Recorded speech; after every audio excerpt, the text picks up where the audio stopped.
Are you ready?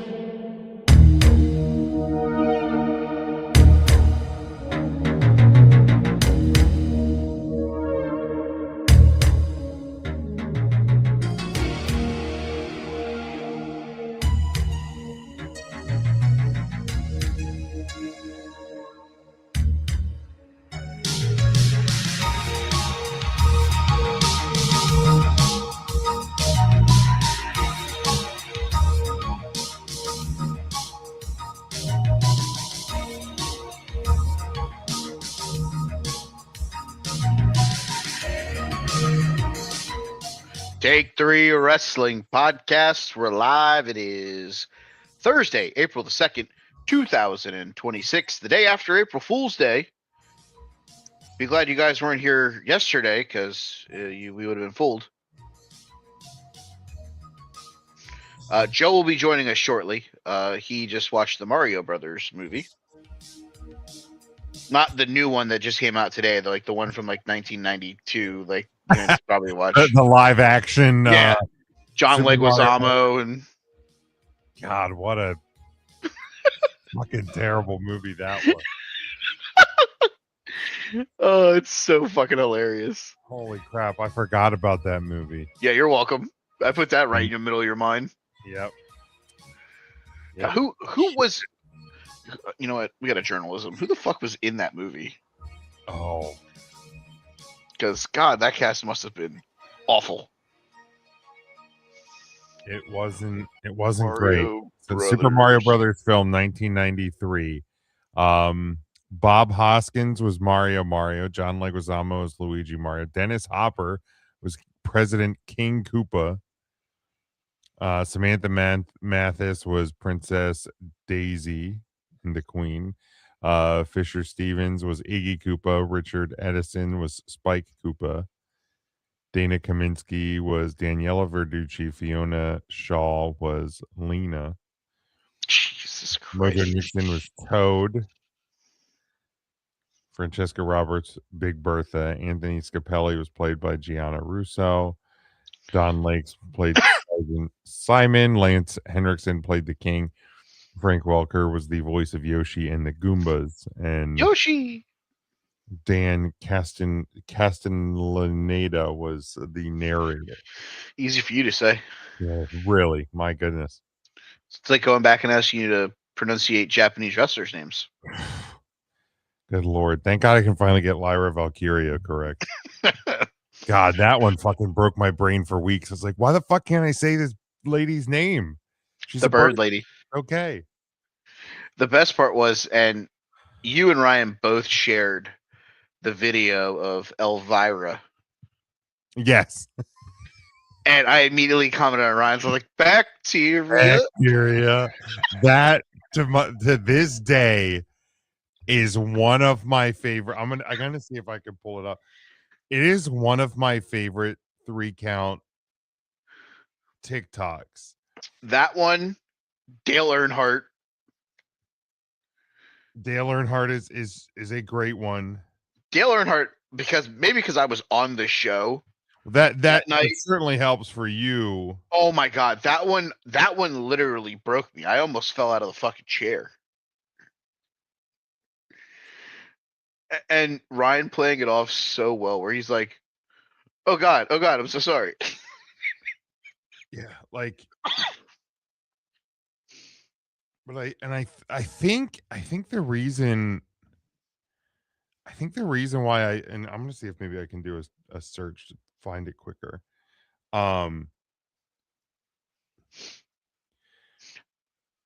Is Bacteria. Why can like internet, like social media searches never be simple? But I think it's Tim's reaction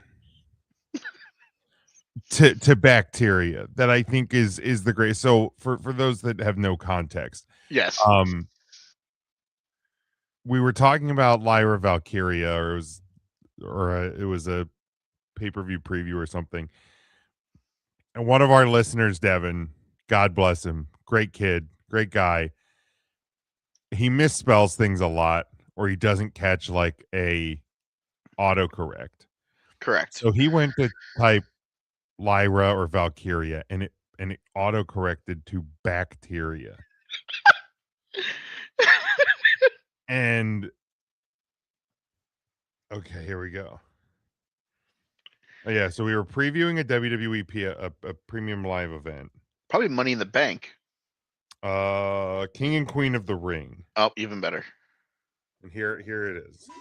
I'd say to him, hey there, big boy. Oh wow! I can't even say I can't believe that happened. Should I call her the ice box? Is that any better? But I will. I'll go Lyra because I actually pronounced her name right for the first time. So Lyra Valkyria. Yes. Yeah, I said it right for the first time. So I will. Fucking crying. I will. Lyra Valkyria. Elvira. Devin takes Gunther to win the King of the Ring. He takes Bacteria. Bacteria. Oh my God. Not even for you, bud. Bacteria. Driving. Oh, Devin, stop Mexican driving, please. Oh my God. Bacteria. Oh, Devin. You just backed your way into a t-shirt. Congratulations. You didn't want this one, but Bacteria's coming for you, bitch. Bacteria. Devin's heart so It's gonna be a definition. It's gonna be a definition shirt. Bacteria, phonetically spelled out. Noun. Definition 1, whatever the actual definition is. 2, who faced Nia Jax in the finals of Queen of the Ring 2024? Bacteria. Oh my God. Oh Jesus, that's so good. And as Joe, we actually see Joe this week. Yeah, hey, turn the camera on. Look at that. I think you can still get the Bacteria shirt on the 3CT Public. Hey, have they taken down Timhausen yet? I'm pulling it up right now. They hadn't the last time I checked. Very nice, very grumpy. Which I'd be very, very surprised. Nope, Timhausen still there. I'm gonna have to order a Timhausen shirt. Timmy's Buttery Muffins still there. Dilberg's still there. The Dilberg one. The Dilberg absolutely surprises me that that's not taken down. That one is surprising. You guys got rid of the Donkin shirt in -3.5 Donkin seconds. got sniped in a day and a half. Record time. Our MH for intern Mark, his initials, as the upside down Warner Brothers logo, that got sniped in about a week. The one with Mark. And I am still so pissed at this one because I put so much work into this one, making intern Mark's dumb face into the Joker and making it "Are you serious?" instead of "Why so serious?" And that one got sniped after about 2 weeks on like a copyright claim. But yeah, we still have you have to go to page 2. We have 2 pages, but the Bacteria, and yeah, it's spelled out phonetically. Number 1, microscopic single-celled organisms that exist in their millions in every environment, both inside and outside other organisms. Definition 2, who faced Nia Jax in the finals of the Queen of the Ring tournament in 2024. Joe came in at the end, so I'll give him the Cliff Notes version. We were wasting some time before you got here while we were live, and I made the comment to Jim that him and Ryan both posted the Elvira from the concert they went to see the Oak Ridge Boys, and I responded with Bacteria because on their show they were previewing King and Queen of the Ring, and it was Lyra Valkyria versus Nia Jax. Well, Devin, who we went to WrestleMania with, voice to text or some phonetically, it got auto corrected to Bacteria. And Joe, I don't know if you're trying to talk right now. If you are, we can't hear you. You have no volume. So I see your lips moving, but I don't hear anything. Nope. Oh no. All right, he's got to fix that. He's gonna work. He's gonna work. He'll work on that. Yeah. So basically, Bacteria was born there, and Tim decided that he was absolutely going to make Jim make that a shirt to troll Devin. So that's how Bacteria was born. And it and that's And then how I did. And then I did, but yeah, I just spent multiple hours with intern Mark at 90s or 90s. Can you hear me now? We can. Yes. Welcome to the show. Yay! So we Elvira'd. That is how we Bacteria. Joe, how was the Understood. movie?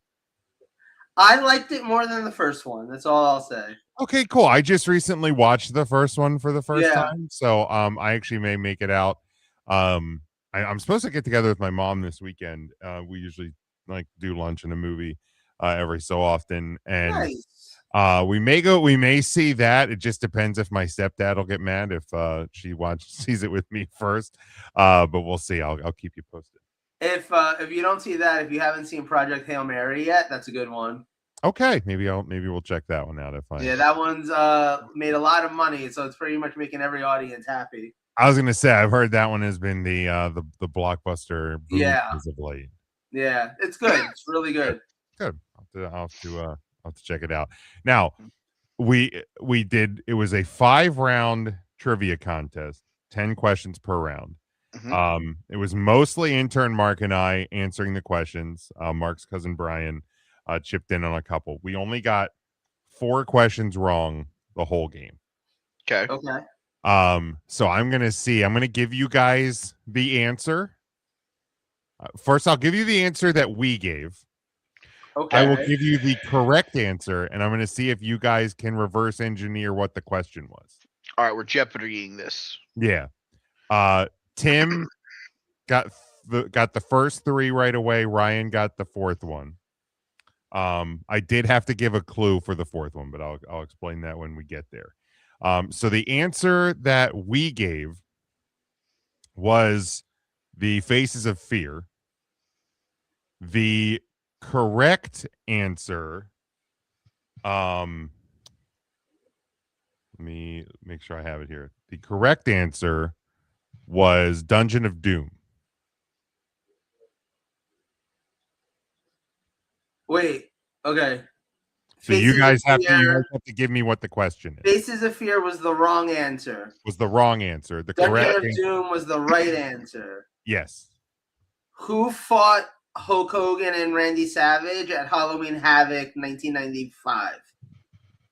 Kind of, but not the exact correct question. You're on the right track. Okay. Something to do with WCW in 1995. Who teamed up with Ric Flair and Arn Anderson to take them on in that steel cage match at Uncensored that made us want to kill ourselves? Accurate, but no, not the exact question.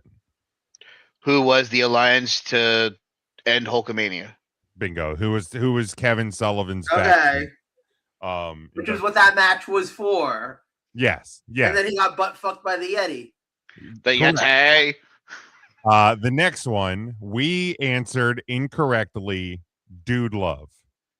The correct answer is Cactus Jack.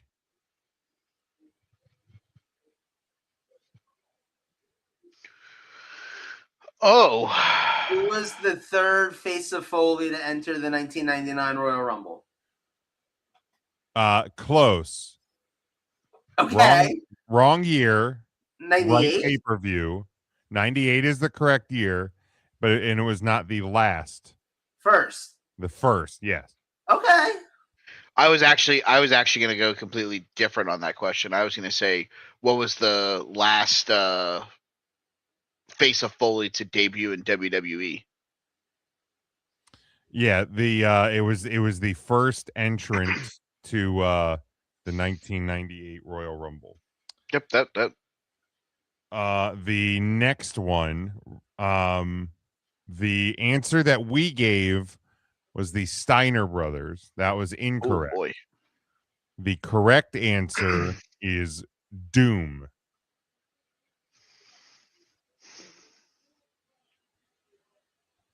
Shortest reigning WCW Tag Team Champions.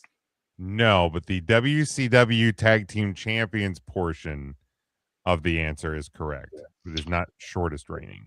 The Uh, first ever WCW Tag Team Champions? is Because first- before that, it was yeah. the NWA titles. Yeah, they were the champions at the crossover. Okay. I was Okay. actually going to not have that answer. I was going to say they were the team that beat blank to win the tag titles.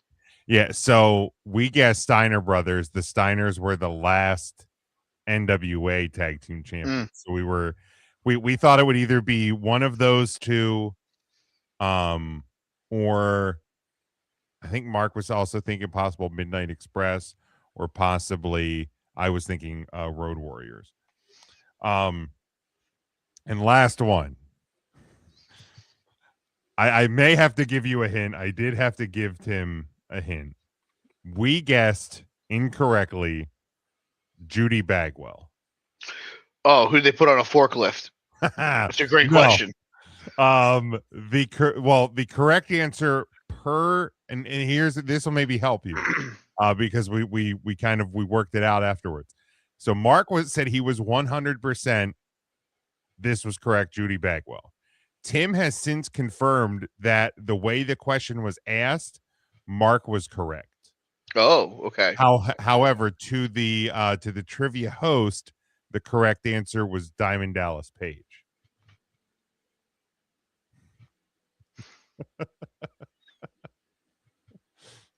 What?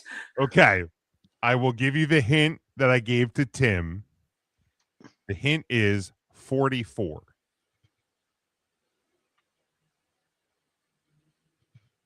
Oldest WCW champion of all time. I'll give it to you. Oldest WCW tag team champion. Oh, yeah. I mean, yeah. Yeah. So, because she won. DDP was the oldest to win it. Judy Bagwell, I guess, apparently, because why not, at one point did hold the WCW tag team titles. She was older than Diamond Dallas Page, obviously. She was like somebody's partner. Like they won half of the tag titles, and that person gave Judy Bagwell the other half. Yeah. So she held the titles. DDP was the oldest to win. So in reality, we shouldn't have even gotten to the bonus questions. We should have won it straight out. So this is how it went. It was 5 rounds, 10 questions each. Okay. Mark and I were the only team to get a perfect score in the first round. Second round, we got one wrong. Another team got all of them right, and they had only gotten one wrong in the first round. So we were tied after round 2. Both of us got perfect scores in round 3. Round 4 was where we got the 2 questions wrong. That team also got 2 questions wrong. We then got each got 1 question wrong in the 5th round, but then Mark and I got all 3 bonus questions. They only got 2 of them. So Joe, I asked Mike this before we got started, see if you can get the bonus questions. The first bonus question: whose catchphrase was "Yo baby, yo baby, yo"? Andrew Dice Clay? No, 90s pro wrestler. 90s yo baby, Too Cold Scorpio. No, that was my guess. Mike said the same thing. Really? WCW. Are we a little racist? Maybe. I said the exact same thing. I said, hold on, does this make me borderline racist that I just keep coming up with all the black guys that were in WCW in the mid-90s? Maybe, possibly. Possibly. Was it PNC News? It was PN News. Wait, was it really? It was PN News. Yeah, no, it was PNC Bank. You're right. The next bonus question, and we think this is the one the other team got wrong. What WCW executive in the early 90s did Ric Flair have a falling out with that caused him to go to WWF? Jim Kerr. Jim Herd, yes, Jim Herd. Close enough. Third. And the third I one, just watched a TikTok video about that the other day. that's insane. And which wrestling broadcaster was known as the Professor? Oh, Mike Tenay. Mike Tenay. Yep, we got all three. They only got one. Hey, kudos to whoever puts those together. Those are some decent questions. Yeah, it was a good time. They weren't completely trivia. cheap. That wasn't some chat GPT. I can't speak tonight. Wow. That wasn't chat GPT when it's like, who won the first ever women's wrestling match at WrestleMania 1? Do you want to try to pronunciate some Japanese wrestling names like Jim used to have to do? Oh God. Yeah, I got to the point where I'm like, Tim, if we have Japanese wrestlers on a pay-per-view card, you're reading them. I'm not doing this. I'm not getting borderline canceled because I can't say Japanese wrestlers' names. Lyra Valkyria. Bacteria. You also, you had a problem saying that for a while. That's what spurred the bacteria conversation. Because it was a time I was proud of myself for actually like being able to say it correctly. She's like a bird. She wants to fly away. She can fly away anytime she wants. You don't like Lyra?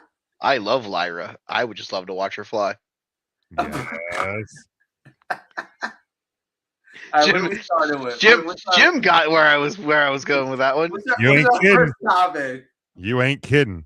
Do we want to talk Oba? Do we want to do the NXT show or Mike's mystery topic? Well, if you want, because my mystery topic is WrestleMania centric. So if you want to start with Oba, we can transition to mine and we can wrap up with the preview of Stand and I Can't Feel My Liver. Yeah. Okay, so I don't have the exact quote in front of me because that requires advanced research. But I was listening to Busted Open the other day. Shocker. And Bully Ray had a very specific take about Oba Femi. His opinion was, strap the rocket ship to this man. And if you're in the creative room and anyone objects to it, fire them immediately. Him and Dave LaGreca, to be honest, got into this conversation where they basically were like, Oba Femi is coming across as a once-in-a-lifetime, once-in-a-generation talent right now. He's coming across the way Brock came across in 2002. He's coming across the way Kurt came across in 1998. He's got that level of, he's new here, but everybody is buying into what he's doing. And according to Bully Ray's opinion, strap the rocket ship to him, no end in sight. And it's got to start with beating Brock at WrestleMania. It's got to start there, and then he should be a world champion before the summer's over, if not like as soon as possible. And I just wanted to see what you guys were thinking about that. Did you guys see the Raw segment with him and Brock in Madison Square Garden? I did. Madison Square Garden was going crazy. Now, I think that David LaGreca and Bully Ray were being a little can't say that word. I think they were just like going a little extra. Being parabolas about it. Hyperbole. Woo! I think they were being hyperbolic. No. I got it. Hyperbaric chamber? Hyperbolic. So anyway, I think that they started to say that the reaction they heard in Madison Square Garden for Oba was comparable to Hogan in '84. Hypoallergenic. I don't know that I buy that that's necessarily real. Now, Hyperbole, that's the country to the east of Poland, right, Joe? Yes. Trump announced he wants us to take over next week. Hyperburly, is that some sort of trend of men that you want us to talk about or something for you? I'm just trying to figure out. Hyperburly, the new bear, is that? We're sending Mark Rubio and 3 rednecks with 2 torches over there next week. Jesus.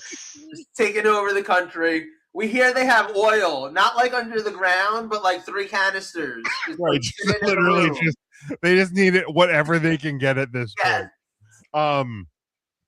I did find the quote, the hyperbolic quote from Bully Ray. He said, I would put the foot on the gas pedal so hard and never let up. The first person to say to me, yeah, but fuck you, you're fired. I'm pushing the gas pedal all the way down to the floor, put the pedal to the mother trucking metal. Who cares? If something happens on the way, we'll fix it along the way. We'll fix it on the fly. Just do it. When was the last time that you put the pedal to the metal on any talent? You've got to go back to the Brocks. You've got to go back to the Kurtz. You have to go back to the Randys. You have something special, no, but don't sit there and discuss it. Fuck it, gun it, and go. I kind of agree. Rare W by Bully Ray. Right? Yeah, I'm 100% on board. Like there's not a lot of times in modern WWE, and so probably since I've kind of been really back in the active mix, so in the last 10 to 12 years, where you have the combination of white hot and super young. Yeah. Like Daniel Bryan obviously got white hot. When Cody came back, white hot. There was points where Roman was, Seth was, sprinkle on a couple of guys here and there. Like Kevin Owens at one moment felt like he was pretty white hot when he first came in. Like there's a couple things here or there, but these are guys mid to late 30s, beat up, injured, long careers. You know that, like, not that they can't get a good title reign out of them or something, but there's not a career's worth of time in front of them. Oba Femi, there is that much, and he like 27 years old, man. He'll be 28 at the end of this month, and it is a flash point where a guy's coming in young enough and he's coming into the main roster, and yeah, like you really do have a chance to launch this guy, because you know, regardless of how anybody feels about Brock Lesnar as a person outside of the WWE wrestle sphere, when that music hits, everybody cares. Yeah. It's important. Whatever Brock Lesnar is doing, there's eyes on it. And when was the last time you saw Brock Lesnar get power bombed? Like, you know, like Brock's putting in work with this dude, and like it feels like he's trying to make this guy. Yeah, and I've seen people like, well, remember WrestleMania 39 when he was going to work with Omos? And I'm like, yes. But if you can't tell the difference between Omos and Oba Femi, first off, you might be a racist. Second off, I don't know what to tell you, because visually, athletically, personality, like everything, totally different. Oba Femi is a superstar. Omos needed a Bobby Heenan, like needed a an advocate, a voice, whatever. And yeah, one of them looked like a super athlete. The other one looks like he needed a walker to sit down to take a shit. Yeah. Like, yeah. If you can't figure out the difference between these two wrestlers, I mean, even the difference between those two matches, like Brock versus what the hell's his name? I just forgot it. Omos. Brock versus Omos is put on WrestleMania to be a spectacle moment of Brock Lesnar lifting up this gargantuan man and hitting an F5. That's what that was there for on WrestleMania. That wasn't to make Omos. That was just to have a WrestleMania moment you could replay. This feels like it's here to make Oba Femi. You know, like I particularly think it's going to start WrestleMania weekend. It's going to be the night one, match one, you know, arguably one of the 4 main event slots of the weekend, if we look at it like that. It's going to start the show, and then Oba needs to win, because then what we're going to get multiple times the rest of that show and the next night is the replay of the moment. Yeah. And by the time Sunday is over, we will have seen Oba Femi lift up and drop and pin Brock Lesnar about 30 times. And let's Because that is how this is going to go. And let's remember too, the first hour of each night airs on ESPN. Yeah. Like ESPN proper. So like this match should and probably will open one of the two shows. I think it should also be Saturday. If it's that important, like launch the weekend. But like I think it will open one of the two shows. In that regard, if you're gonna put it on ESPN proper, you close your final shots before you go behind the paywall is Brock Lesnar and Oba Femi's music hitting. Okay. You walk them out like you would walk somebody out to a UFC fight that's getting ready to go behind the the ESPN paywall when they were on ESPN. I would do your opening match. I would do whatever. And then, oh, look, we're getting ready to go behind the paywall. We only have about 5 minutes left. Brock. I like that. I mean, that's interesting. You put it at match number 2, you still get the result that I was saying with like the video replay. And that's a smart, right, you're right. Put it right behind before you put it over the payroll. That's smart. Because here's the thing. You can start with the ladder match. You can start with the ladder match. You can start with Liv versus Stephanie Vaquer. You could start with Rhea versus Jade Cargill, so you can get 2 of your biggest stars on the show. Yeah. In front of the audience. All of those could be the night 1 opener, 1,000%. And you give me Brock Lesnar's music hitting, and then Oba, your closing shot as you're going behind the paywall is the lights flashing, and all of a sudden it's just Oba doing his, and then you close as he's walking to the fucking ring. Join us now. We're going behind the fucking paywall, and it's just everybody him go walking. To ESPN Unlimited. Get your subscription now. It's funny because any other year, I don't think you think this way. Any other year, this makes sense as the first match. Correct. But because you're doing first hours on ESPN and you're trying to sell people who don't already subscribe to then be like, well, essentially they're paying $30 for WrestleMania at that point. Yeah. Like if you're making the decision in that moment that you're going to subscribe to watch this show, you're paying $30 for this show. You might not renew next month. You might never watch the ESPN again, but you're going to watch WrestleMania because you're deciding in that moment. So it's like old school pay-per-view. Like you're selling people on spending $30 on this. I didn't know that in 2026, ESPN proper would be playing the 1997 free-for-all that they used to put on the TV Guide channel to try to get people to fucking sign up for ESPN Plus. Yep. I mean, you're going to get better matches than you probably got on the free-for-all. Duke the Drums Pedrosi versus Triple H for the number 30 spot in the Royal Rumble. What? Right. Remember when Heat would be on right before a pay-per-view? It was always the lead-in. And that's what I'm saying. Like, I genuinely believe, because here's the thing, and maybe night 1 you start with Rhea versus Jade. You go to the Oba Brock Lesnar thing. Then you know what you do night 2? You lead with the ladder match, and then you go with a match that might have a celebrity tie-in as the second match. Maybe if Jelly Roll or somebody like that's going to have a match. Or maybe what you do is the second match that goes behind the pay window, night 2, is the Gunther versus Seth Rollins match. Ooh. Like something... And maybe you even start the Gunther Seth Rollins match in the ring, and you hit them with the, you want to see how this ends. If you haven't already, ESPN.com/ESPN Plus, sign up now. Don't miss the rest of this match and the rest of this show.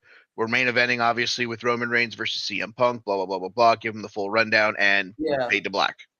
Because AEW does that too with their pay-per-views. They've started doing it the last couple. They did the 0 hour like on this last one. I mean, not that I got to watch the first half hour of the show. Thank you, fucking. Nobody did.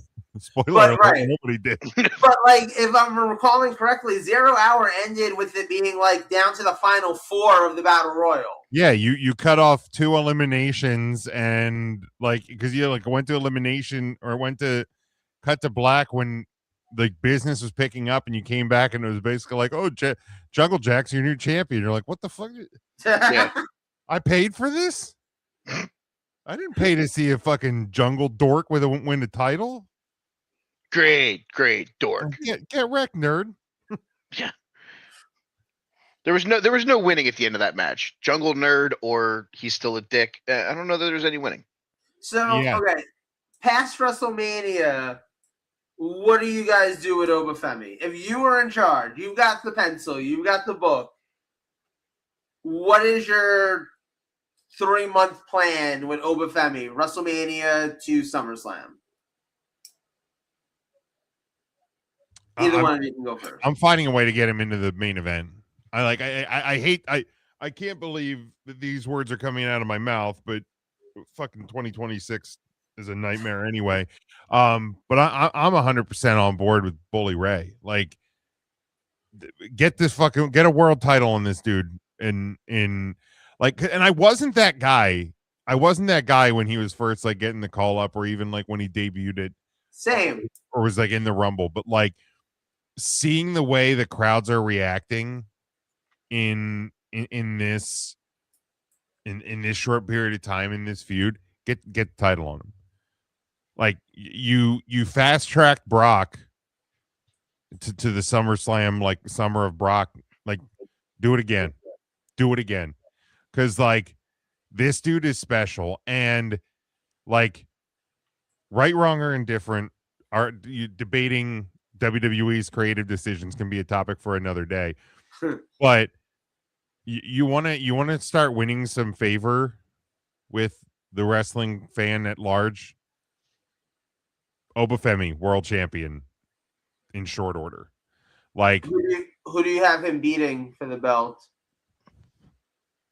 So I mean, he's on Raw, so that means Phil or Roman. Yeah, either of those, that works.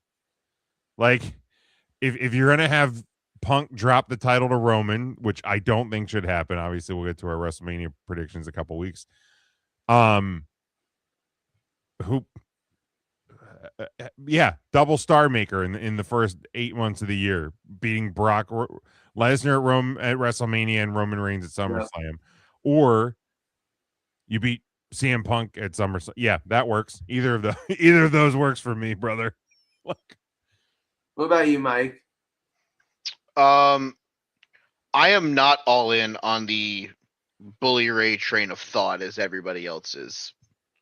I do think he needs to go into the main event picture, but I feel like there's something that we could do with him to fix the equation. Because, to be fair, and maybe this is foreshadowing my prediction for the world title match between Roman Reigns and CM Punk, but part of me thinks something's going to happen during that match that a certain member of the Chicago area will not be getting cheered as he walks out of WrestleMania. Ooh, okay. So that being said, what is my vision for Oba Femi the rest of the year? It's real simple. You give me a run of Oba Femi, and if Braun Breaker was medically cleared to face Seth Rollins, I would say that your match at SummerSlam is the battle of the next best thing. It's Braun Breaker versus Oba Femi. Right. But now, I think we're going to get Seth Rollins versus Braun Breaker at SummerSlam, so that kind of takes that off the table for right now. Fine. So then I thought to myself, okay, well, what do you do now?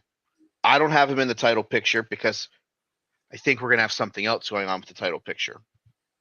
It's a CM Punk related thing. We'll talk about it at length later.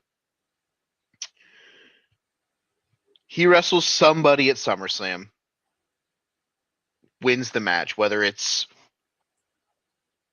a legend, whether it's Dominic Mysterio, a returning Kevin Owens, etc., etc., etc. Then we go to a little event on September 6th, 2026, from the Smoothie King Center. And Oba Femi walks in, and then he walks out, Mr. Money in the Bank. Okay. And Oba is the first person in God knows how long that does not win the title via cash-in. He wins the title by calling a shot. Oh. And he doesn't call a shot on Phil or Roman or Seth or Braun. No. He's going over to the blue brand. He's going to call a shot. And he's going to defeat Randy Orton, the youngest WWE champion of all time, to win his first WWE championship of all time. Oba Femi takes the title off of Randy Orton to win the world title sometime between October and December of the end of the year. Okay. He goes into Rumble next year. And this is foreshadowing, and I'm going to admit it, but I'm going to go for it. Brock Lesnar is going to lose 2 matches in 2026.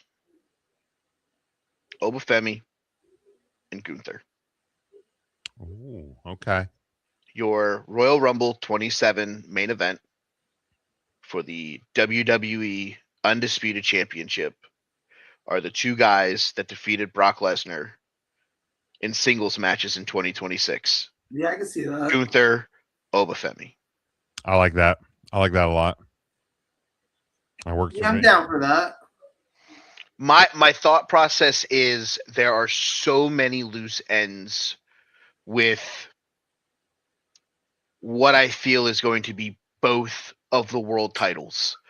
Because if Phil wins, which I do think Phil is going to win, I do think Phil during this match will go heel. Okay. I think Phil potentially becomes the new person that is leading the Vision, because let's not forget Braun Breaker's gone. They jumped him out of the stable on his way out. Did they not, or am I making that up? I don't Wait, say that again. remember. Did Bronson Reed and them turn on Braun, or was it just like he just never showed up again? I think when because he got hurt. He got hurt trying to lift the table like an idiot. Yeah. I don't think they turned on him. Okay. They've just had to pivot because he got hurt. But Well, they could very easily, when he comes back, they Turn could on turn him. on. Well, what my thought process here is, the Vision is going to gain a new member WrestleMania weekend. I have 2 choices on who it is. Both of them make the faction immensely more creditable. Well, one of them makes him super credible because it's CM Punk. The other one I think makes him credible because of the promos that the guy can cut, and that's the megastar himself. It's LA Knight. Because I don't his think whole, WWE's investing in LA Knight enough for that. Sadly.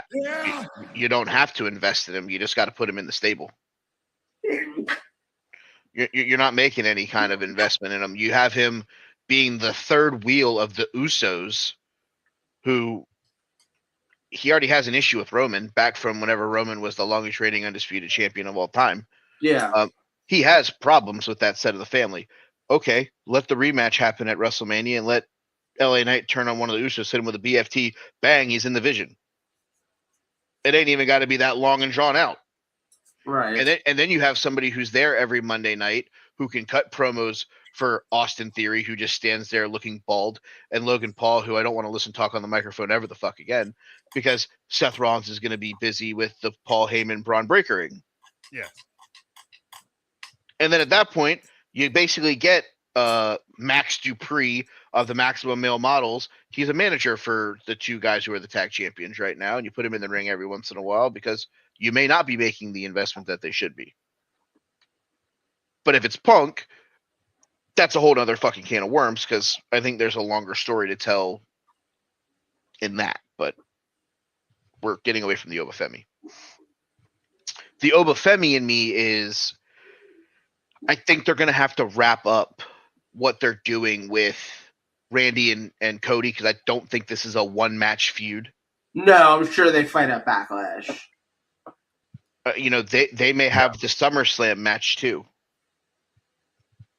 That thing can go. That thing could go all the way out, depending on what they decide to do with other people. And how in good that. the match is at Mania. Correct, because you still have Jacob Fatu, you still have Drew McIntyre. Yeah. Who are going to want to have title matches against whomever comes out with the belt. Yeah. So it's like, and then you look at the Raw brand. If Roman Reigns walks out, all right, Roman, we'll see you in June. Right. So it's like, when's the first time that Oba Femi and Roman Reigns, with the exception of the night after WrestleMania, when's the first time that those two are going to go nose to nose if Roman walks out with the belt? I mean, other than the night after WrestleMania? Correct. That's what I'm Right. saying. June? Right. Yeah. It'll be a minute. So I mean, you're like, in that interim, so wait, when is King of the Ring? are we even going to have King of the Ring? I don't know. The ceasefire probably needs to happen before we worry about. Well, I'm sure Yeah. they would probably just move it to, like, Cleveland or some shit. I don't know. Was that a bomb joke? Because Cleveland. No, I'm just naming, like, random city in America. I feel like they'd move it here. If The Palace at Auburn Hills? I don't Yes, let's know if go. There's a plan for. King of the Ring this year? So tentatively, again, it's smarkoutmoment.com. They're usually pretty on top of. Mhm. They're usually pretty on top of things. Pay-per-view schedule. So after Mania, you have Backlash in May. Mhm. Saturday night's main event in May in Indiana. Clash in Italy, the end of May. Good Lord, May is a busy month. Saturday night's main event, Madison Square Garden in July. SummerSlam in Minneapolis. Fucking. Yeah. You figure it out? Wait, nothing in June? No. Nothing formally announced. Yeah, June looks to be possible. Wow. I caught Joe's disease. We're visiting him with Battleground ism. or maybe NXT. Well, Great American Bash is in July, so maybe Battleground. I can't wait for Beach Blast. Right. Good God. Money in the Bank in September. WrestlePalooza potentially in October. That was easy for me to say. Saturday night's main event sometime again in the fall. Crown Jewel is rumored to be sometime this year. Probably not where they were originally planning.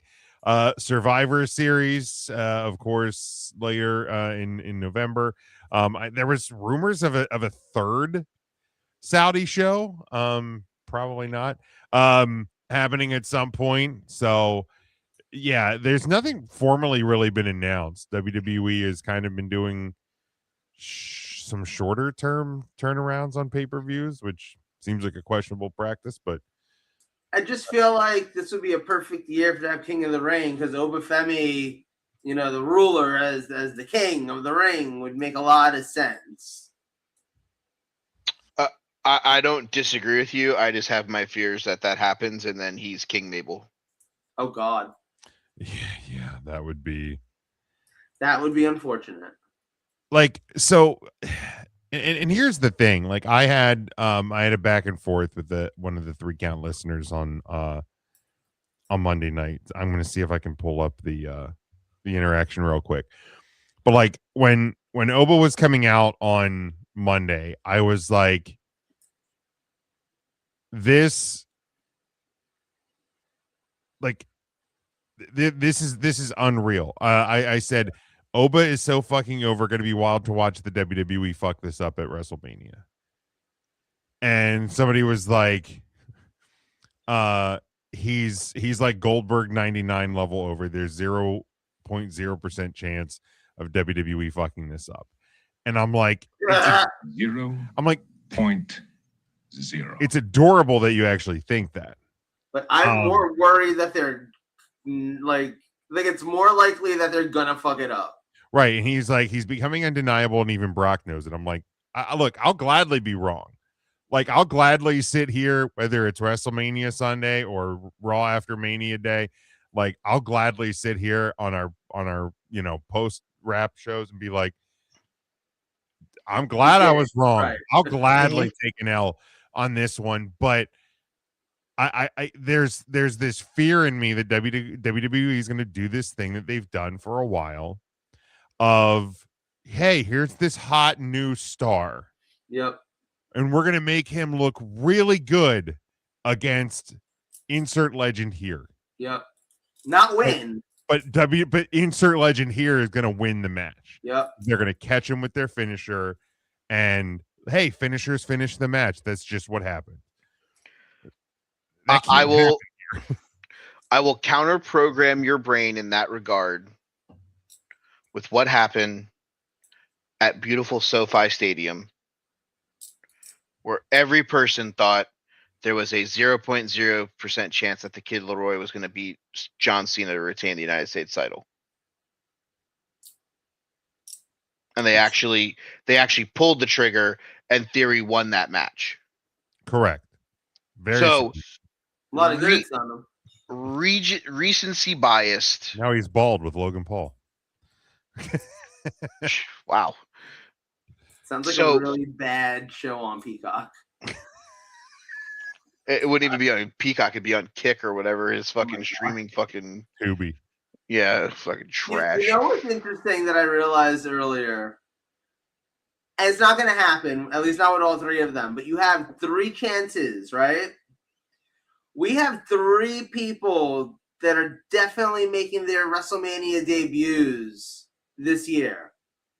I think you're at more than that, but you might have more than that. But the 3 that I'm thinking of specifically, Oba Femi.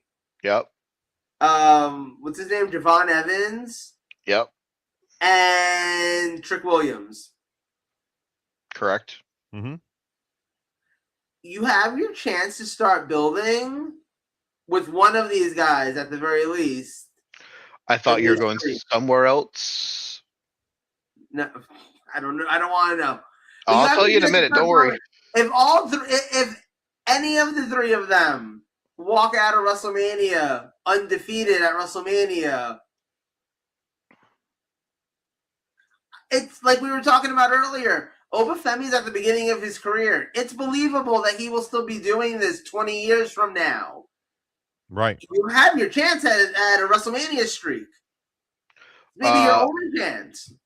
Oba's probably the only one that I would give a shit about having a WrestleMania streak. What about not Trick? I feel like Javon Evans is the unlikely one, but not Trick Williams. I'm not saying that I don't want Trick to be victorious, but there's a difference. You don't think like in 10 years if Trick Williams is 10-0 at WrestleMania, like you don't care? No, not if Oba Femi's lost, because you said it about being the king of the ring. He is the ruler. Okay. Let him rule the grandest stage of them all. I would do it. I think it's a good opportunity. I legitimately thought you were saying they're going to reform the Nation of Domination, and I was just God, well, no. that's where we're going with this, Joe. What the fuck are we doing? With that one. Raheem. Yeah, that's how he actually retains the title. Cody versus Randy becomes a no disqualification match on night 1, and the new Nation of Domination comes out, and who knew that Owen Hart was going to be the leader? That's if The Rock had the book. Oh, The Rock had the book. That would have already been done. By the way, just slight aside, while we're talking about The Rock. Oh, boy. The Moana live action remake has to be the most pointless of all of the live action remakes that Disney's done. I'm sorry. That movie barely just came out, like, what, a decade ago? It is a shorter turnaround time. It's the exact same movie to the point where you got The Rock in a really bad wig. It looks like an SNL skit playing Maui. Like, what are we doing? What are we doing? You want me to answer that question for you, honestly? Making money? First name Cha, last name Ching. Yep. Printingmoney.com. Yeah. We're selling you a really good actor. Take my money. Yeah, we're selling you a really bad wig for Dwayne the Rock Johnson to where, as Maui in a movie that he already voiced over, we paid him X amount of money to do it. Oh, but by the way, we're going to charge you X amount and make even more money off the franchise. Now go home and smoke some more crack. See, he gets it. I mean, here's the thing. I'm gonna go see it. I will. I mean, know me I will. too. Like, I know I'm gonna go see it.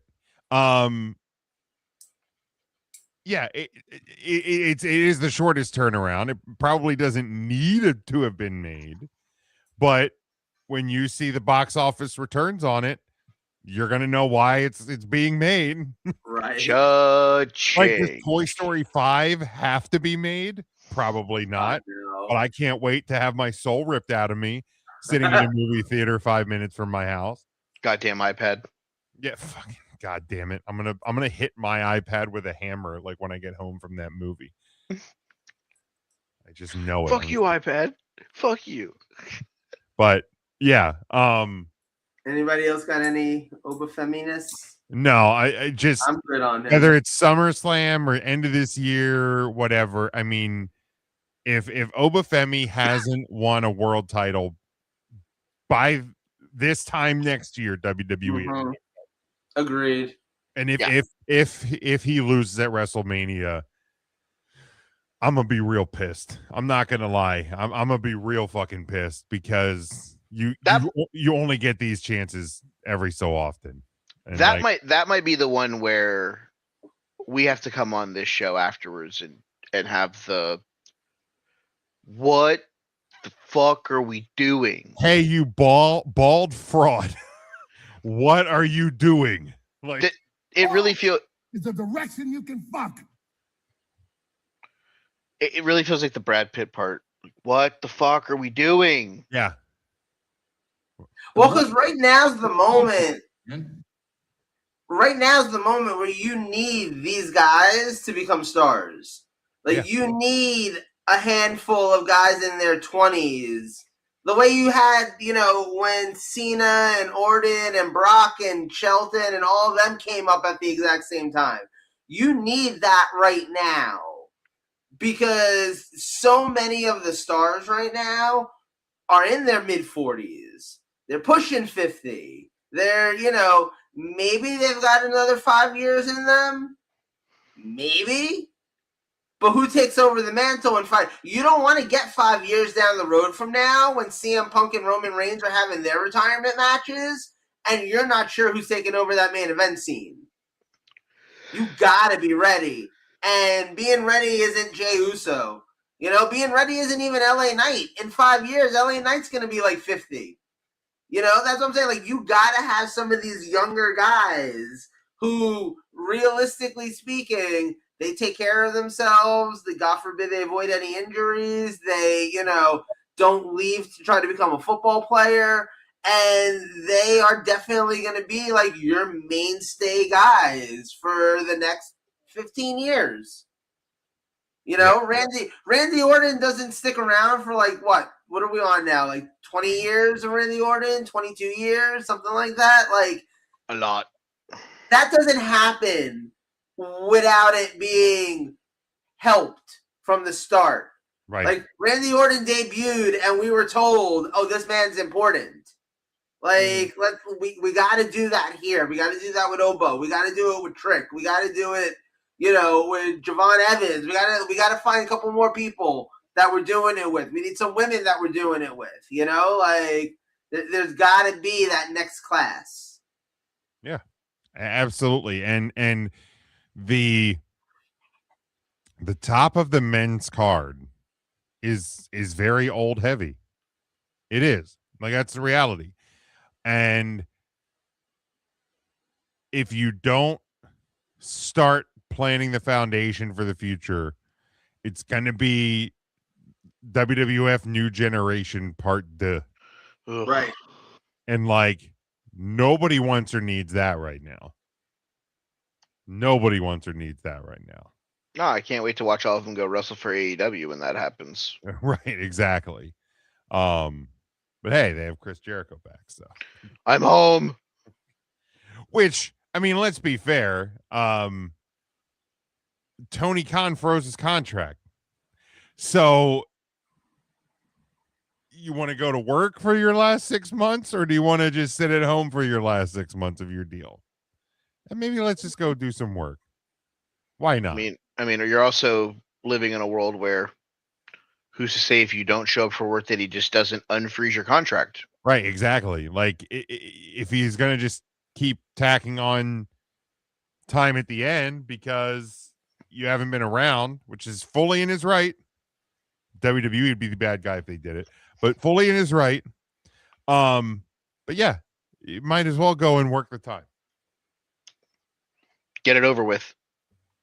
If you really want to not be there anymore, go get it over with. Exactly. Because you can obviously tell that he's not going to change the way that he's doing things with the book there. So show up, do your shit, get the hell out of there if that's what you want to do. If you want to stay there, stay there. But like, do your retirement there. That's fine. If you want to come back to WWE, you got to put in your time with AEW to get done with it. Correct, because they're not going to let you out of it any sooner than that. No. All right. So, are we good with the Oba? Mm-hmm. All right. So my topic for tonight, I wanted to bring what's going on with the WrestleMania card. Okay. There are 14 current matches that have been formally announced that are on the WrestleMania card. Mm-hmm.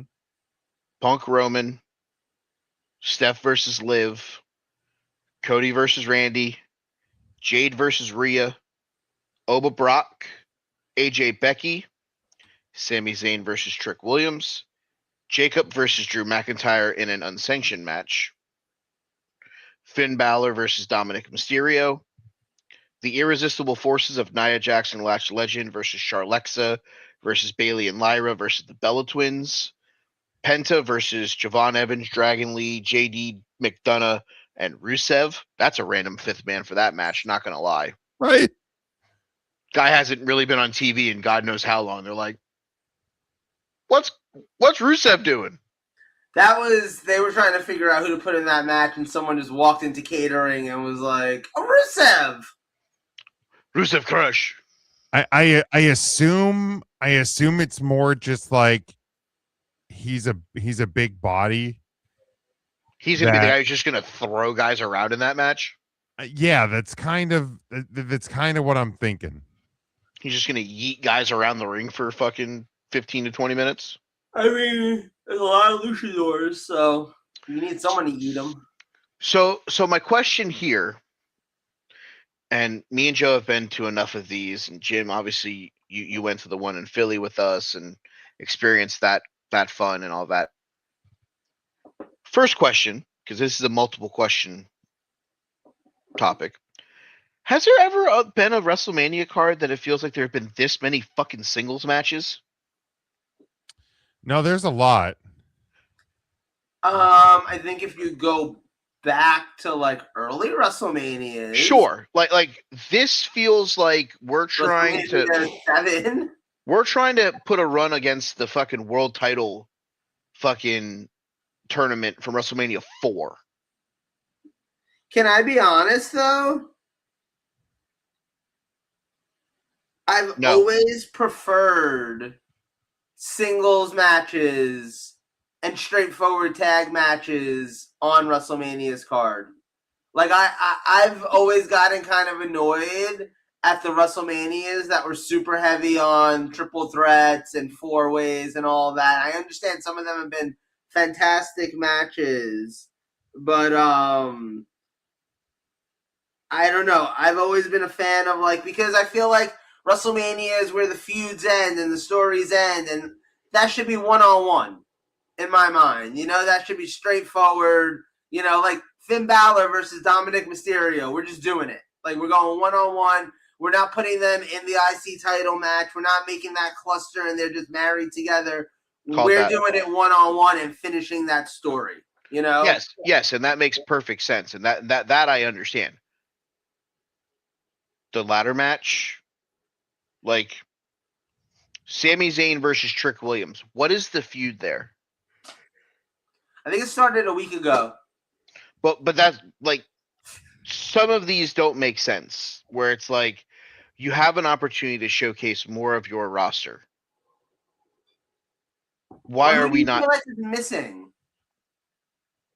the entire mid card of SmackDown? I don't watch SmackDown. I don't know Carmelo, who these people are. Carmelo Hayes, Ilya Dragunov, those two to start. So the people who miss every pay-per-view. Sadly, yeah. Okay, but here's my counter to that. You just told me when we were talking about Oba Femi that you have an opportunity to make a guy in Javon Evans when I think Carmelo Hayes is the better wrestler, the better gimmick, the better on the mic, and he's going to miss the show altogether. I've never understood why Carmelo Hayes isn't getting the push that he should be getting. Yeah. I mean, I know he was just the United States champion, and maybe they took it off of him as a thing so he doesn't lose the title at WrestleMania. But to not even be on the fucking show at this point, 2 weeks out, is fucking wild. Yeah, I think truthfully, they took it off of him because they made a decision between who's getting on WrestleMania, Trick or Carmelo. Because they weren't going to do Trick versus Carmelo at WrestleMania, even though there's history there, even though all that, they weren't gonna hot shot that in 2 weeks. Yeah, that feels like it'll be at SummerSlam for the US. Yeah. I think they made a choice here, and they were just like, we want Trick on Mania. Let's get the title on someone who can fight him. If Trick doesn't walk out with the title, though, this feels like a waste. Yeah. Oh yeah, he definitely should win. Would you be considered, so since you have the 5-way for the Intercontinental, like making the US title a multi-man, like does that it gets more people on the card, but does it lessen the titles in a way of just like, oh, we just have to do multi people matches for both mid card titles? Like, you know what I mean? You know what I mean? Like it, like if you change the match type, I don't think it matters. Okay. If you make one of them and Joe will enjoy this, the old school Ring of Honor survival of the fittest. Right. Make it an elimination match. Make it a, Iron Survivor challenge for the United States title. Bring that concept from NXT and put it on a WrestleMania card. So I'm kind of in the middle of like both you guys, where I kind of agree with Joe. Like the WWE went through a period of a couple of years where it was like, we have to get 70% of this 100-man and woman roster onto the WrestleMania card. Right. Which doesn't work. And we were making like, 6-team tag matches and fucking Team Johnny versus Team Teddy with 12 guys. 8 women eliminator specials for the Andre the Giant Memorial Battle. Yeah, like now don't get me wrong, I understand the Battle Royal was such a big part of like the first so many WrestleManias. So like if you want to do like a battle, what did Ryan call it in the 3C, the Battle Memorial? You want to do a Battle Memorial on WrestleMania SmackDown and then another one on WrestleMania Raw? Cool, be my guest. I don't need a Battle Royal, 2 Battle Royals on my WrestleMania card. I don't. You want to do them in the pre-show? Make that your pre-show match? Be my guest. I don't need it on the card. I don't need you to shoehorn Roxanne Perez into the women's world title match. Right. Just to get Roxanne on the card. But putting her and Raquel in that already 4-team. Yeah, sure. Like now that Roxanne's back, like, hey, this is a team. Like, but like, yeah, so I'm kind of in the middle where I'm like, I'm fine having a couple of car crash multi-person matches. We got 2 of them right now. We do have 2 of them right now. If you want to try to get a third, okay. I for me, I don't know that you have to, but like, yeah, as long as the stuff makes sense, like AJ versus Becky, you don't need anybody else. Oba versus Brock, don't need anybody else. Jade versus Rhea, that like you don't need anybody else there. She won the Elimination Chamber. Liv won the Rumble. Roman won the Was it Royale Rumble. Royal Rumble.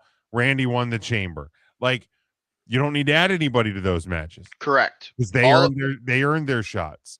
All of that I agree with. Yeah, like Jacob versus Drew.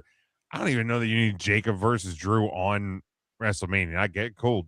Jacob gets a WrestleMania match. Drew's been putting in work, get him on there. But like that also feels like this could just be a match on SmackDown. I think it was. I think it was a match on SmackDown like 2 weeks ago, and then they threw themselves off of an electrical building or whatever 2 weeks ago on SmackDown. Like, I get it. We're doing an unsanctioned match. Why don't you just call it Anarchy in the Arena? Right.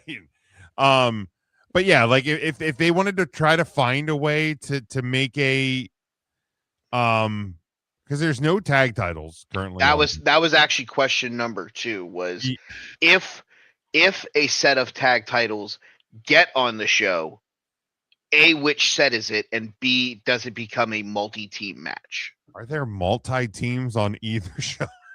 I mean, you can always put the Usos getting their rematch from the Vision.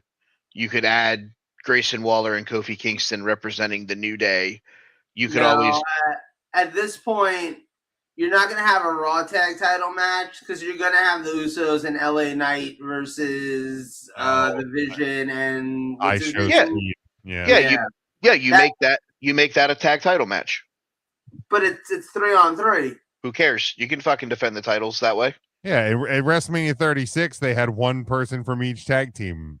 I get it with COVID protocols. I was like, there were certain circumstances. I can't wait for a world where that happens and LA Knight pins iShow Speed and he is the tag champion. And he gets to pick either Jimmy or Jay to be his partner.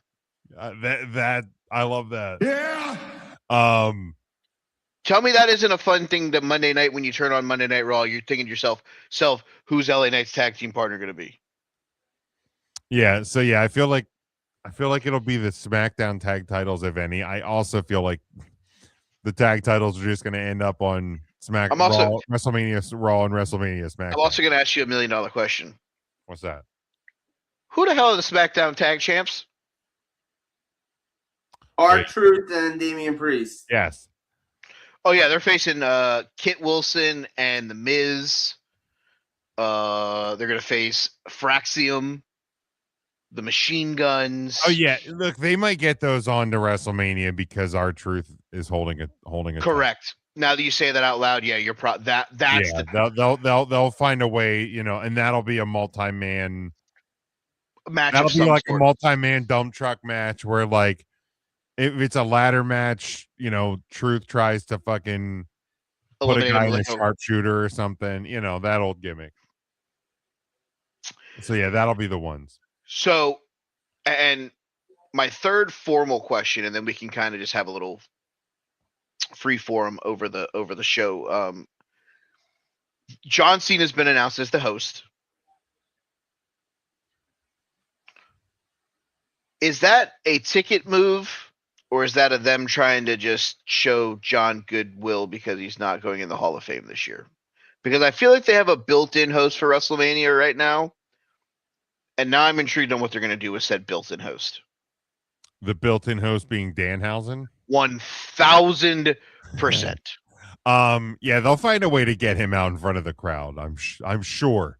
At some point him and John Cena are not standing beside each other on the stage. If I don't see John Cena in Danhausen makeup at some point over the 2 days, I'm out. What are we doing here?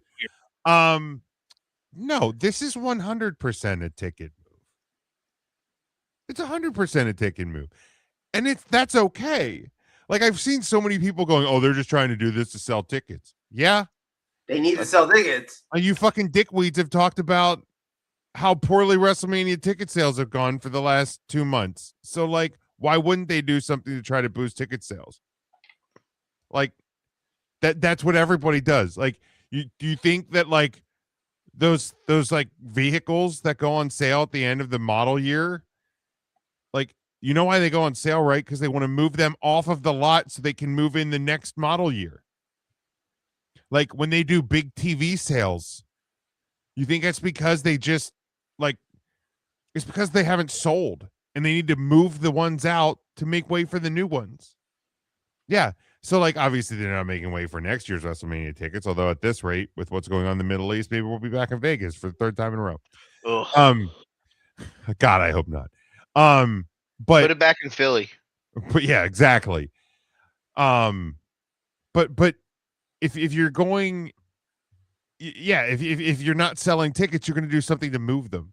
They dropped prices. They did a 3/16 sale, 31.6% off, and they sold like 3,000 tickets in a day. So you're gonna put John Cena there. Hey, I didn't have a chance to see John Cena on his farewell tour, and I get he's not wrestling, but like, let me get there and hear his music one more time live. Because, like, look, there was a couple of times, and one of them just popped up in my Facebook memories where I went to like an episode of Raw or something, and like the Undertaker showed up, and I'm like, dude, dear God, I don't care how old this man is. If I still get to hear that fucking music and see the lights go out while I'm live, sign me the fuck up for it. So yeah, if I get to hear John Cena's music live at WrestleMania one more time, yeah, I'm cool with that. Like, I wasn't necessarily going to go before, like I was thinking about it, and I probably don't need to spend the money, but like, you know what? Like, this one's shaping up. This card's looking pretty good, especially compared to last year. So, like, between that and like getting to hear John Cena's music one more time, and like AJ's getting inducted to the Hall of Fame, like, yeah, let me just let her rip. Let me just let her rip for one of these days. Yeah, of course, it's a ticket move. Like, what? Like, who gives a fuck? Like, Yeah. you don't think AEW is doing things to try and move tickets to certain things? Like, these people are in the business of making money. So if something's not working, they're going to try something. And yeah, WWE's ticket numbers are going to be down from last year to this year. Because just about everything is, bud. Like, every wrestling show's down from last year to this year. Spoiler alert, All In's going to be lower attended than 2 years ago in London. Like, No way, not possible. Right. Nope. It's We'll the never reality. believe that. I will give AEW credit. Revolution had like 600 more people than they did last year. Same building. I will give them credit there. It was like Mike, 11. you 7 said for you like, had a second question related to this stuff. I'm just curious. Yes. If Danhausen, because this is the Danhausen themed portion of our show. Okay. Gotta love that Danhausen. Danhausen, does he make a wrestling debut at this show? Can I be honest? You don't want to ever watch him wrestle ever? I never need to see that man wrestle in a WWE ring. I don't know if he ever does wrestle, if I'm being honest. Like, I think he might get into physical involvements in matches. Like, possibly. Like the Miz is wrestling and Danhausen like finds a way into the ring and fucks up the Miz. But like, I honest to God, right now, I don't see a reason why Danhausen. I think that's the key. That's the word right now. I don't think you have him wrestle until it starts to get stale. Like, once it starts to get stale and the act gets old, if that happens, if that even happens. Yeah. But if it got to a point where the act started to get stale and you needed to freshen it up, then yeah, find an excuse to get him in the ring, because then it's something new that we haven't seen him do yet. Like, let me put it like this. I've known of Danhausen's existence for the better part of probably, a decade now? I don't know how long he's actually been around. It feels like a long time. I've definitely seen him in the indies. I've definitely seen him, like, in AEW. I've definitely seen him a lot. Don't think I've ever actually seen him wrestle a match. And I know he has wrestled matches, but I don't think I've ever actually seen him wrestle a match, and he's still had that level of, oh man, WWE signed Danhausen. That's crazy. The character works, you know? I do think he needs to be on WrestleMania a ton. I think, honestly, every time you get John Cena, I would go this far. I would have it so that John Cena is hosting and Danhausen just thinks he's hosting too. And every time John Cena is on screen, Danhausen shows up. And just let them interact with each other, because it'll probably be the funniest fucking thing on the planet. Because John Cena, as we've learned from Hollywood in the last few years, is actually good at comedy. Like, really kind of good at comedy. If there is not a world, and Jim hit the nail on the head, if there is not a world where John Cena is in Dan Howe's makeup and hits us with a "You are cursed" and curses somebody in the if he doesn't curse somebody in the damn Danhausen makeup, I want money back. Right. Like literally what are we doing here? Send it back. If that don't happen. Put it in reverse, Terry. Yeah, put it in reverse, Terry. So, and the last thing I wanted to bring up, because Stephanie McMahon was on SmackDown in the Cody Rhodesism. Raw. Yeah, that one. I'm tired. It's late. It's Thursday. She wasn't the one on the phone, right? No. I don't believe so. It's Triple H. So my boss brought up an interesting name, because my boss that I work with is a wrestling fan. I went to SmackDown with him when they was here. What if it is a McMahon? Shane? The best in the world. It can't be Vince. No. Shane was the name that he brought up. And I looked at him and I said, holy shit. Here comes the money. I didn't even think of Shane. Here comes the money. Do you feel like they low-key kind of mentioned Vince on Monday? They cited like his they skirted it as much as they could. Correct. And now do you think a day or two later, after she's filed more things, that they're thinking to themselves, maybe we shouldn't have done that? Oh, is that a thing that's happened? Some people are saying that she's filed more claims against him, but I don't know. I haven't seen anything. I have not read into it, because at this point I've been so wrapped up with what's going on today outside of that I haven't looked into anything. Yeah, I mean they mention, I think it's funny that Cody said to Stephanie McMahon, like, you know, you're not your father, as if it was an insult. Right. I'm like, thank you.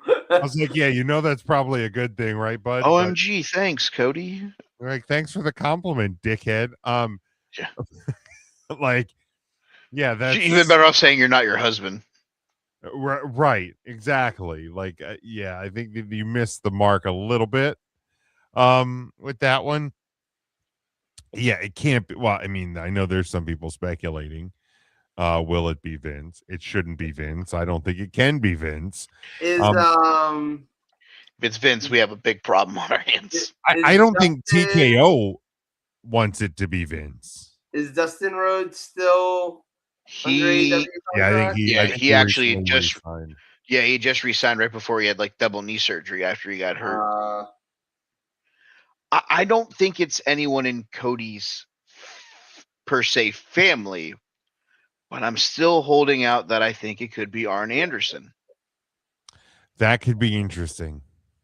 That could be really interesting. Arn was part of the Nightmare family. He obviously is part of a royal family. Ole is his, quote, shoot brother. Mm-hmm. He was part of the Horsemen with Flair, so he has connections to Randy through Evolution. Like, there's a lot of, like, I know it's a lot of moving pieces on the big draft board, but like, in a world where it's not Shane McMahon, Arn Anderson makes a lot of sense.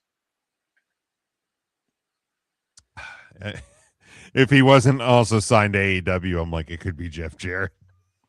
Ha ha! Ain't that great? Collect that bag, baby. If there's a bag to collect, Jeff Jarrett will do it. What's Flair doing these days? What bar in Tampa? Direct auto. I mean, direct Vegas auto commercials. Like a great spot for him. Fucking direct auto commercials. What if it were Triple H? Pass. Yeah. We did the Authority with the whole John Cena thing, and it led to the 7,339th heel turn from the Big Show. Yeah, I if it's Triple H, hard pass. You can tell me. You can tell me on The Rock being a better person on the other end of the phone. What if it's The Rock? Sure, I was thinking about that one earlier. Sure, he'll show up for 2 shows. Everyone will get excited, then he'll leave again. He'll show up. He'll be like, "Hey, the offer I made John Cena, that was a mistake. He wasn't the right guy to be behind. Orton's the right guy to be behind. Like, same bullshit, different life cycle. As long as Travis Scott doesn't show up, If say that he I wants hear to that wrestle. song again, I'm done. I'm out. I'm not going to lie to you. In all honesty, wrestling podcast. Yeah, I don't know that I You can have necessarily. EJ back. No. I don't necessarily know that there's a world where if Travis Scott doesn't quit, that The Rock doesn't show up. I think The Rock shows up more if Travis Scott doesn't quit. Probably. Because once that happened, that changes the entire pivot of that entire storyline. Mm-hmm. Yes. And I know a lot of people, and I know that we gave it a lot of shit too on this show about he stopped fucking showing up. Well, then you start finding out because John's doing media and being a little bit more open on the TikTok and, being a little bit more interview happy. And he's saying, like, we had a thing in mind and then everything changed whenever everything changed. And you start thinking about, well, what was everything? Well, Travis Scott decided he didn't want to take bumps anymore. It wasn't easy. So he wasn't very good at it. It wasn't easy, so he decided to take his ball and go home, which, I mean, if that's his case, that's his case, whatever. But, like, now you're like, man, maybe we were a little bit too hard on Dwayne because I get it if the guy that he's supposed to be the mouthpiece for doesn't show up, like, why the fuck would Dwayne show up? Right. Yeah. I think it's going to be The Rock. I hope it's Arn Anderson, and I hope he actually brings a gun to WrestleMania this year. Yeah. That would be wild. I mean, if it's somebody off the beaten path too that like I'm not thinking of, like, I'm okay with that also. Like, I saw someone was like, let it be Kevin Owens. And I'm like, I don't hate it. He was the son of an IT man. I mean, he's got a lot of history with both those guys. That's for sure. He does. His history there. I don't hate that at all. The royal family thing that it kind of. That kind of where you start questioning it, but yeah, you're stretching. But is it because and now that you brought that up, you bring up a valid point. He always said that he was Dusty's favorite, baby. Well, Dusty wishes that Kevin Owens was his kid, and Kevin Owens is part of the Canadian wrestling family because they're all right. Figured it out. It's Keith Hart. There you go. Fucking Jesus Christ, fucking Hart's Good everyone. Lord. Bill Goldberg. Get fucked, Bill Goldberg. Bill Goldberg. Old bitch whining about his retirement tour. Nobody gives a shit about hearing you talk in 2025, Bill. Shut the fuck up. Bill Goldberg. Jesus. You're lucky you got a retirement match, you old dickhead. You know who didn't get a retirement match? Bret Hart, because of Bill Goldberg. Yeah, thanks, Bill. Bill Goldberg. Son of a bitch. I was just trying to get Jim riled up. Fucking Bill Goldberg. Fucking hate that guy. You think Bret Hart sent Bill Goldberg a happy Passover card? I hope he sent him accidentally delivered his Cola Guard shit in a box to Bill Goldberg. Bill Goldberg. Sorry, I forgot to deliver this to my doctor. Here's a box of shit, Bill. Bill Goldberg. Fucking jackass. All right, Saturday night, April the 4th, from the Factory at the District in St. Louis, Missouri. It's NXT Stand and Deliver. Yeah, for the first time, not part of WrestleMania weekend. The Factory at the District? Yeah, it's like a little venue, I think, near the sports complex, I believe. I think the District is like their sports complex. Are the Blues at home? I don't know. Because I'm like, why are we not at? I get it, it's NXT, but like, why are we not at the Blues Arena? It's fucking weird. No, I guess the District is like a little like shopping entertainment gimmick. I think they might have done shows here before. St. Louis's premier outdoor entertainment destination. Sick. Can't wait to watch an outdoor show. No, I think the venue is indoors. I think this factory is like it's like a Oh, okay. concert. Yeah, it's like a concert venue. So All right. this is indoors. It's almost like a little theater. I think they've actually done NXT shows here before. They probably have. And it's yeah, in a good wrestling city. yeah, it's a good spot. So it looks like we have 7 matches on the show. One pre-show match, 10-person mixed tag team match, Hank and Tank. Whew. Love us some Hank and Tank. Hank and Tank, Shiloh Hill, EK Prosper, and Ren Sinclair taking on Birthright, which is Alexis King, Channing Stax Lorenzo, Charlie Dempsey, Uriah Connors, and Ariana Grace. Oh yeah, because there are females obviously in the match. Joe.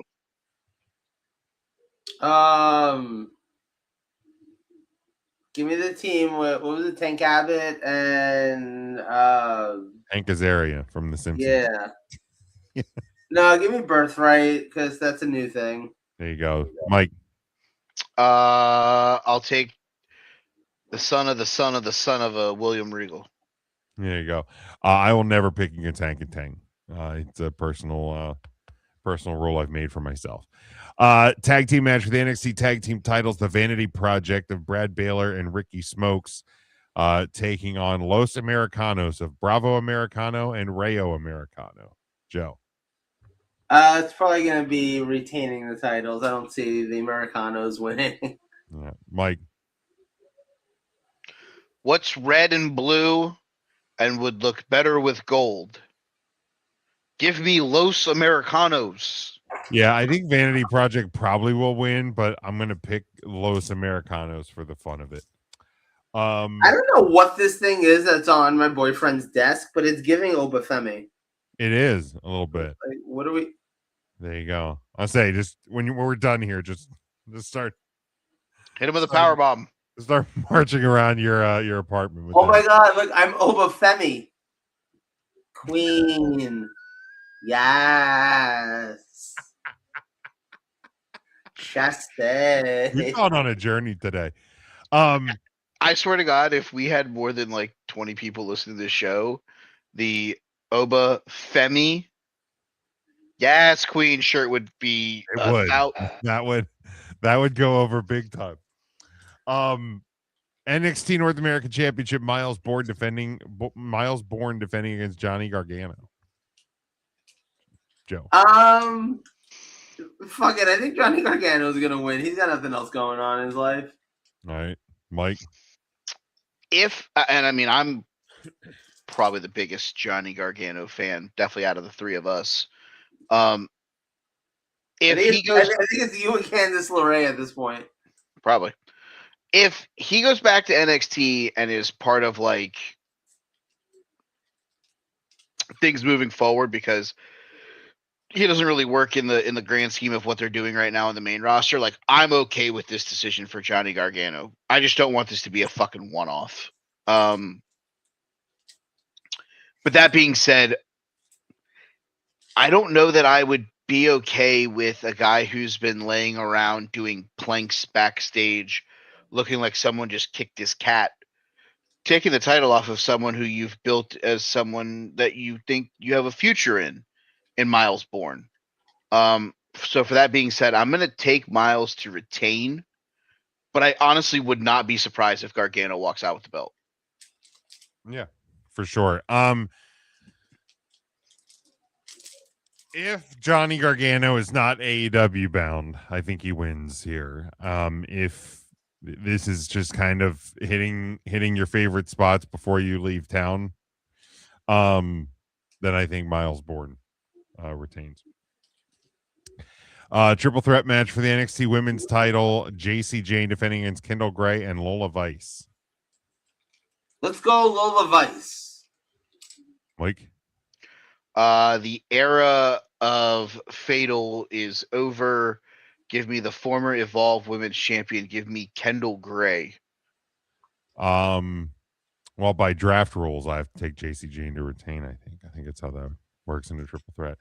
I feel the title will move. I'm not 100% sure if it'll be Lola Vice or Kendall Gray, but I feel like this is the end for for JC Jane. We've thought it's been the end for JC Jane for about 7.5 months now. We're going to be right eventually. We're going to get this right once, boys. Singles match: Sol Ruka versus Zarya. In the match that probably should main event the show. Correct. Let's go Zarya.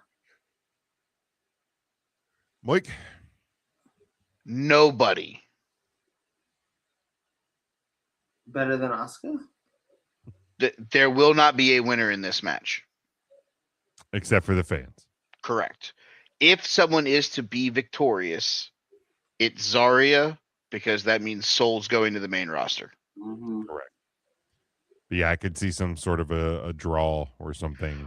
I could see a spot where they go crashing through a table that got set up on the outside of the ring, leading to a match maybe at Great American Bash. That's their blow off, and then Sol's up by Summer. Yeah. So what you're saying is, if they've shenaned once, they may shenan again. No. Well done. I'll pick Zarya. If there's going to be a winner, it should be Zarya. Singles match: NXT Women's North American Title, Tatum Paxley defending against Blake Monroe. So many women. Blake Monroe. Blake. I want to pick Tatum Paxley because she just got the belt back from Izzy Dane, it feels like. But Blake Monroe, I don't think ever lost this title.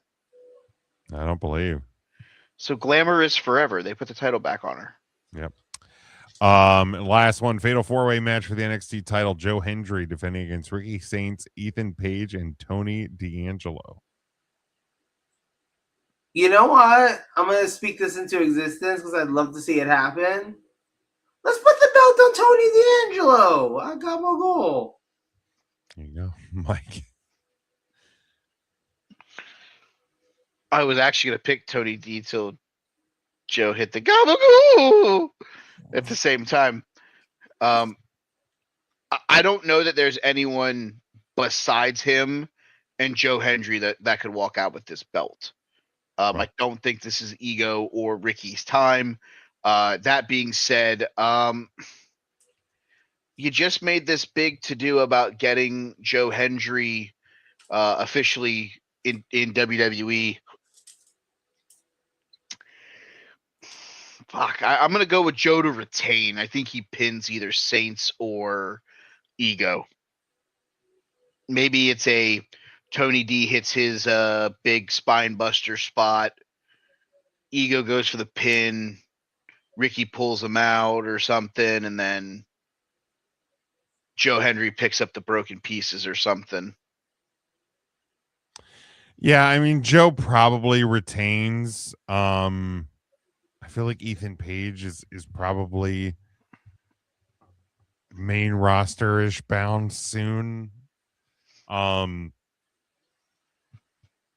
So I'll pick Ricky Saints, but you know what? I'm with Joe. Let's see what Tony D's nuts can do. I would, like I said, I would love for it to be Tony Gabagoo, but like I said, I'm worried. Like maybe Dark State gets involved, takes Tony out during the match because I know he was feuding with them for a while. Sure. I just have my fears in that regard that it's like I do think Tony would be a good champion. Yeah. All right. Well, that's Stan and I can't feel my liver on their own and feel my liver on their own for the first time. Yeah. That's wild. Yeah, that is strange. That is strange. I don't want to watch it, and I've watched no NXT so far this year. So do we say that that's official because earlier start times mixed with everything else that's going on in Vegas that weekend? Yeah, I think so. And yeah, and you're really fighting to stretch people's dollar too. Like you're stretching it enough to put people there, to stay there, to attend one or both of the shows, to attend Hall of Fame. Mm-hmm. Like it's a lot. It's a lot. Yeah. That's why I always thought like This show's on YouTube, I believe now. I think because the Peacock they're done with deal's the out. Peacock deal. Oh, So I that's think wild. It's on YouTube. I believe so. Yeah, They might put it on Tubi also maybe. because I know Evolve's on Tubi. Yeah, crazy. I mean, I know I have a YouTube app on my TV. I was watching WCW on it the other day. I pay for YouTube Premium Is it worth it? to not see ads. Absolutely. If you Is spend that, okay. if you spend any amount of time at YouTube on YouTube at all, I spend a ton on there. I listen to I listen to like ambient music on there, like while I work. I listen to ambient like noise machines things while I sleep. So like I'm on it all the time. I probably watch YouTube more than anything else. I watch a lot of Bob Does Sports. Nice. I watch a bird camera on my one TV while I work out of Gettysburg, Pennsylvania. It's great. love birds. But supposedly, according to the guys on 3CT, Like what the jackasses on 3 Count Thursday will tell you. Anti-bird. I have 2 bird feeders now. I bought a second one this week, and it has 2 different chambers with perches for 2 different types of seed. Plus, it has 2 cages for the suet feeder. So there's all sorts of bird food options at my house. You think birds are real? Yes, Joe, they are real. I see them charging all the time on top of the electric line. Maybe they just like to get a buzz and they can't drink alcohol. Get it? Buzz. Like there's a Tesla joke in here somewhere that I'm missing the charge on. Yeah, there you go. Probably. Wrestlers of the week. All right, who wants to start? Joe, you got any? Penta. He retained the IC title. He's the only person on Joe's fantasy wrestling team that's actually scoring. Woo! I even know I'm going to take this one from Joe because I cannot believe that he didn't say this one. Your new WWE World Tag Team Champions, The Vision, Austin the Kid Leroy, and Logan Paul. I forgot. Yeah, you fumbled. You fumbled on that one. As long as they make it, it's okay. Well, now I feel bad that we even fucking put them on the fucking list. Yeah. I just wanted to fucking troll them now. Let's go to. Man, there was not a lot going on this weekend. Holy shit. No. There was a whole Dynamite yesterday. Pass. Think I'd rather kick myself in the foot and fall down a flight of stairs. Let me go look at the fantasy wrestling scores because if anything big happens, probably, yeah. That reminds me of the Braun Strowman episode of our show. Oh my god, yes. I'm gonna go with Leon Slater. He retained his X Division title at Sacrifice. Hey, there you go. You know what? Because he had the whole fucking garden on fire. Give me Oba Femi. Nice. I like that. Give me your right, wrong, or indifferent new United States champion, Sami Zayn. Sami Zayn, new U.S. champ. If I could type, that'd be fucking great. All right, my last one. I'm gonna stay over there in the old TNA. Take Ariana Grace. Still Knockouts champ. I want to get your guys' opinion as we're wrapping up the show, and we can hit the music on this. I know that Joe doesn't watch much of the wrestling as it is because of his schedule. I'm up to 36 matches for the year. Don't worry. You got about 36 more of them ahead of you in 2 nights over WrestleMania weekend at this rate. Yep. Friday night, the Sacrifice show took place. Main event was supposed to be Mike Santana versus Steve Maclin. Early in the match, Steve Maclin gets absolutely knocked out. I don't know if it was a super kick or what happened, but there was a malfunction at the junction. he got knocked all the way unconscious. Oh shit. Shout out to the ref for catching on to that real quick and getting Santana to kind of understand that, like, he's like gone. Yeah, he's fucked. Yeah. And I know neither one of you watch a ton of Impact. Any way in the world that Steve Macklin may have injured himself right out of winning the Impact World title? Possibly. I picked him up in fantasy last week. Like, I truly think he was supposed to win that match. And, like, shout out to Eddie Edwards for running out from the back and, like, I'm going to go get beat up for the next 7.5 minutes. Yeah. So the fans don't, like, completely shit on us for the way this ended. Right. But yeah, no, shout out to the ref for, like, catching on to that, like, super quick and being, and especially with the stuff that happened down in OVW with the referee having a seizure in the ring. And Yeah. so it's like, for a ref to catch on to, like, someone was not in great shape almost immediately, like, huge credit to the ref on that. And I wanted to give the referee some kind of some love on that, because sometimes you don't hear about the positive stories and shit like that. So I wanted to give the ref a little bit of shout out there as we wrap this up. I love that. Joe, you got anything you want to plug? Go listen to the Joe Movie Podcast if you like movies. Go to your local Bonefish Grill if you like shrimp. My wife was at the local Bonefish Grill this evening. My wife and I were talking about fish, and that we want to get it the takeout, maybe even this weekend, because we actually enjoyed the takeout better than eating there. Not because the vibe at our local one isn't good, but we have found a couple times we got takeout, it seemed like we get more food for our dollar. Interesting. Yeah. So we're probably gonna do. We were literally talking about earlier today. Hell yeah, brother.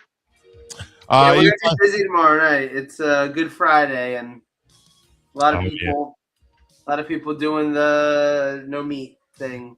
Yeah, it'll be a busy one. Yeah. You can get me at Big Jim Sports, Blue Sky, Twitter. Hit the link tree there. 3CT was off this week, so you'll find some archive content as well as some new shorts hitting the socials over the next week. We'll be back live next week to hit that final push towards WrestleMania. Now just a couple weeks away. Huddle Up podcast still dormant. Maybe doing a offline show coming up here before too long, and discussions with a nobody. Did a new one recently, a couple weeks back, but go check that out. Maybe I'll get some new content over there soon. You can follow the show at Take the Number 3 Wrestling. You can follow me at They Call Me Burn over on the Twitter sphere. We are 2 short episodes away from WrestleMania in Viva Las Vegas. Join us next week as we will talk more on the road to WrestleMania. Till then, for Jim and Joe, I'm Mike. We will see you next week on the Take 3 Wrestling Podcast.